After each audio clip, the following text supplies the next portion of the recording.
Le Burkina Faso est en train de lancer un chantier historique, une autoroute qui pourrait transformer l'économie du pays. Et voici tous les détails.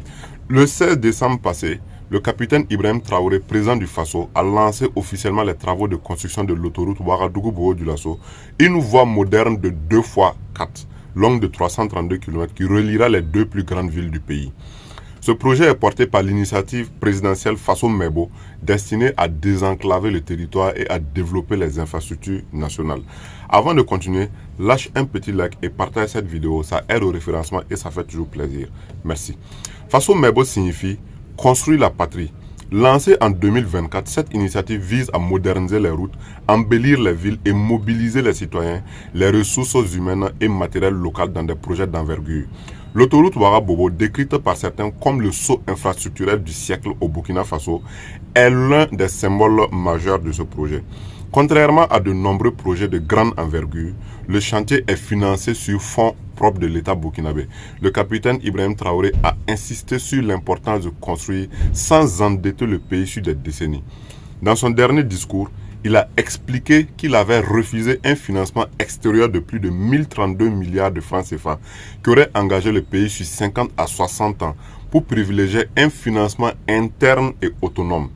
Le chef de l'État a aussi ordonné que le ministère des Finances prévoit au moins 200 milliards de francs CFA pour 2026 afin d'accélérer les travaux et respecter les ambitions du projet.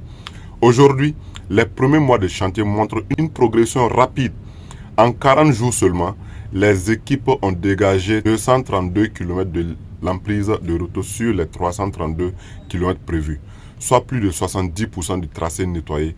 Engins lourds et personnel technique travaillent 7 jours sur 7, 24 heures sur 24 pour respecter les échéances fixées par la présidence. Une fois achevée, cette autoroute permettra de réduire considérablement le temps de transport entre Ouagadougou et Bobo-Dioulasso, de faciliter les échanges commerciaux entre les deux pôles économiques, d'accroître la sécurité routière et de stimuler le développement des zones traversées. Traoré a rappelé que ce n'est que le début d'une série de grands chantiers pour 2026, tant en urbanisme que dans d'autres domaines prioritaires, avec l'objectif de faire du Burkina Faso un pays en pleine transformation. Au-delà de relier deux grandes villes, le gouvernement souhaite faire de l'autoroute un axe structurant pour l'économie nationale et régionale. D'autres axes et liaisons sont évoqués, y compris un réseau qui pourrait améliorer les connexions vers les pays voisins, boostant les échanges à l'échelle sous-régionale. Avec l'initiative Faso Mebo et l'ambition affichée par le capitaine Ibrahim Traoré, cette autoroute n'est pas juste une route. C'est un symbole d'ambition nationale, d'indépendance et de développement durable.